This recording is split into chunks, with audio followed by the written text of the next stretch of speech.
জঙ্গলের মধ্যে একটা ভালুক থাকতো, আর সেই জঙ্গলে যেই যেত তাকে নিজের শিকার বানিয়ে নিত। কিন্তু যারা সাহসী ছিল তাদেরকে এত সহজে পারত না। সেই ভালুকের সাথে অনেক মানুষ লড়াই করে জিতে গিয়েছে, এবং কোনো কোনো মানুষকে ভালুক নিজের শিকার বানিয়ে নিয়েছে। জঙ্গলে আর কেউ যেতে চাইতো না। কিছু কিছু মানুষের যখন ডিউটি জঙ্গলের মধ্যে ফরেস্ট অফিসাররা দিতেন, তারাও ভয় করত। তাই তারা ফরেস্ট অফিসারদেরকে বলতো, স্যার, এই জঙ্গলের মধ্যে বিশাল আকারের একটা ভালুক আছে, তাই ওই ভালুকের একটা ব্যবস্থা নেওয়া হোক। এই ভালুকের জন্য আমরা জঙ্গলের ভিতরে যেতে পারি না। বড় সে মহাদানব আমাদের সকলকে খাবার চেষ্টা করে, আমাদের রক্তগুলোকে বের করার চেষ্টা করে স্যার।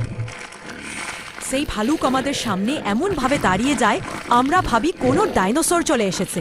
কিন্তু হঠাৎ করে এমন একটা সাহসী টারজানের মতো মানুষ এসে সেই ভালুককে নিজের মতো করে ফেলল। তাই বন্ধুরা, চ্যানেলটি সাবস্ক্রাইব করে নিও। Thank you.